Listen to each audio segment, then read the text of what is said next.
So I live in Miami, Florida, and I want to tell you a story that happened to me last week. So I'm in the beach with my children. I have 3 children. And I'm swimming in the water, and my wife comes to me and she says, "What time is your flight to London?" And I said, "Why? It's at 5 p.m. And she goes, "Because it's 3:15 p.m. And so I go, "Oh shit."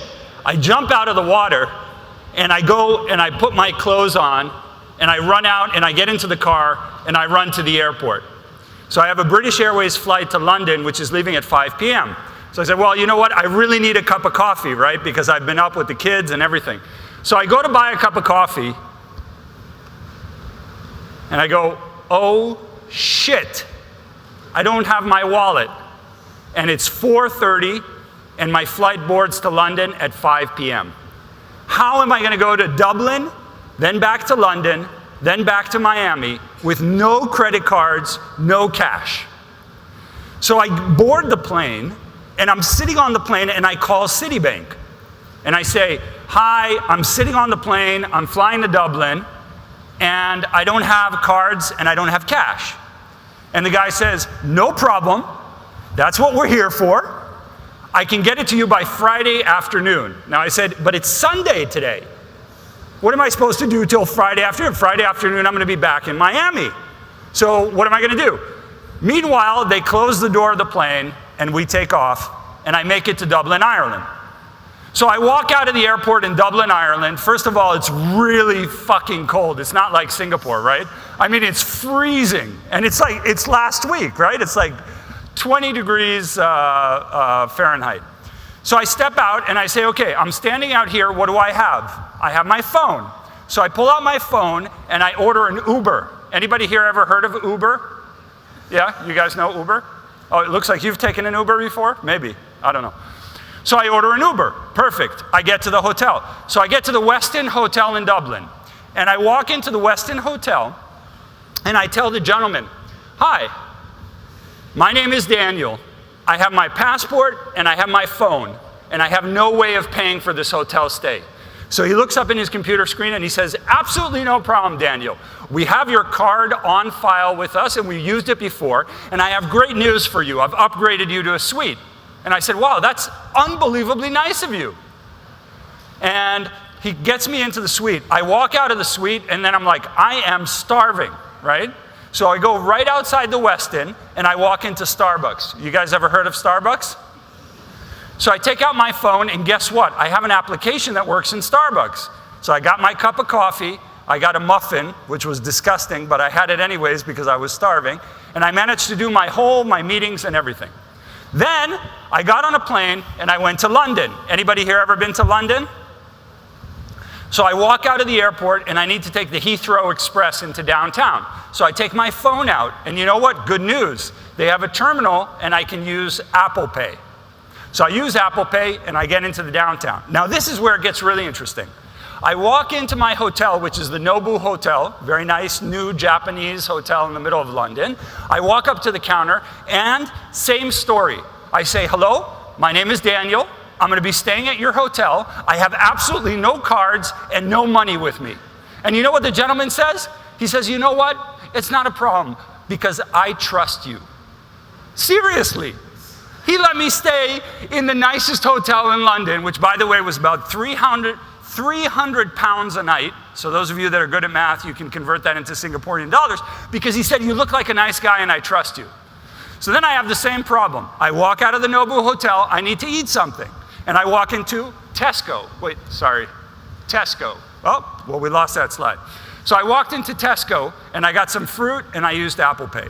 So the moral of this story is, it's card on file. Now think about this, right? It's crazy. It's 2018 and there are 16 digits on your MasterCards, right? All of you have MasterCards from DBS and ANZ and all of these. Has 16 numbers on it. And I managed to go all around the world for a week with no cash and no money, simply this simple concept of card on file. So there are 3 things that are driving card on file. One is the rules of the system. The Westin knows they're going to get paid. The Nobu Hotel in London knows they're going to get paid. Tesco gets their money through Apple Pay and all of that by a process using something called tokenization. So we have Sorry, tokenization.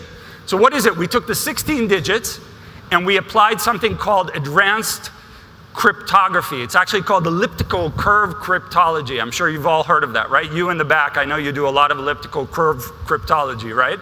It's really, really popular. That's why I'm so popular at cocktail parties, because I talk about cryptology. But basically what we did is we took the 16 digits that are on the card on file and we put them into a hash cryptology. And I managed to go around the world. But what were the things that were driving that? So first, it was the rules of the system. So we require all the banks in the world to be following the same set of rules so that the merchant knows they're going to get paid and the consumer knows they can use their payment vehicle there. So that was the first thing. The second thing is it's actually very compliant, right? So my name is not Osama bin Laden or somebody else, and I wasn't laundering money through these businesses. It was a qualified purchase. So that was the second thing. And then the third thing was trust. I still cannot believe that the guy at the front desk of the Nobu Hotel said, I trust you. But if we look at this, right, it's 2018, and yet we're all using cash. How many of you have cash with you right now in your pockets? I don't get it. Do you know how much it costs a government to print money? Do you know coins? You have coins here in Singapore. The government has to figure out how to move those coins. Governments has to use how to figure out how to move cash. It doesn't make sense. So we're in 2018, and we have this system that already exists. So now this presentation, right, is all about cryptocurrencies and the blockchain. So you're probably wondering, well, he's just talking about his nice trip to London, making you all very jealous, but why are we talking about blockchain? The fact of the matter is, I actually am. So if consumers are totally digital, in a digital world, and all of these businesses that I told you are totally digital and they're totally global. So shouldn't there be something that can connect all of them very, very easily?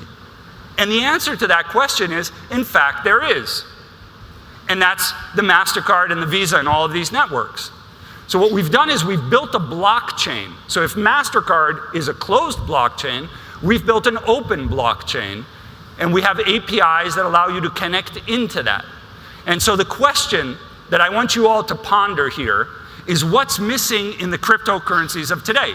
So you can go into coincap.io, you can go into coinfx.com and all the rest of them and see lists of thousands of cryptocurrencies, right?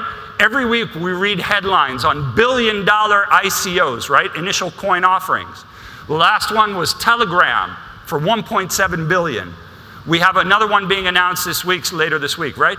But what are all those cryptocurrencies, what are they missing? Why can't I go to London and pay with a cryptocurrency? Why can't I come here to Singapore and walk into the beautiful Marina Sands Bay Hotel? I was on the 57th floor in the swimming pool, and that's when I truly realized that I need to work out more. But what is preventing me from walking into the Marina Sands Bay Hotel and paying with XRP or EOS or Bitcoin? You all heard of Bitcoin, right? Yeah? Is it popular in Asia? So what's missing? Rules, compliance, and trust. That's what's missing. And so I want to paint an illustration of that for a moment. So if I would have gotten a mortgage from, let's pick a big bank in Singapore. Anybody give me a name? DBS. What's the biggest bank in Singapore? DBS? Right? So is that Daniel Seal? Is that, it's not his bank? It's not related to him? Okay. So if I would have walked in 2013 to DBS Bank and say, I want to buy an apartment in Singapore, and I'd like to have a mortgage for that apartment, and the cost of the apartment is 250,000 Singaporean dollars. And you know what? I'd like that mortgage in Bitcoin. Guess what would have happened today? Today, June 5th, 2018, your mortgage would be $18 million. That would be kind of a problem, right? You got an apartment worth $250,000, or at least the mortgage, and today it would be worth 18 million US dollars. So that's the problem. There are no rules, there's no compliance, and hence there's no trust. And so I want to leave you with this question, and I'll be done. What is it that we can do to create a system of rules, compliance, and trust around cryptocurrencies and the blockchain so that this really takes off? And then I can come to Singapore and pay using digital currency, and I can go to London and pay using digital currency, and I can go to Dublin, and et cetera. What we need to do is we need to figure out the rules of the system. We need interoperable rules. So the Visa network and the Mastercard network talk to each other because they're using the same interoperable standards. There is a set of rules. 2, we run compliance on the Mastercard network. We run compliance on the Visa and the American Express and the China Union Pay. So we need some kind of compliance mechanism so that we can figure out a currency that works in a digital setting. And then 3rd is trust. How do we build trust?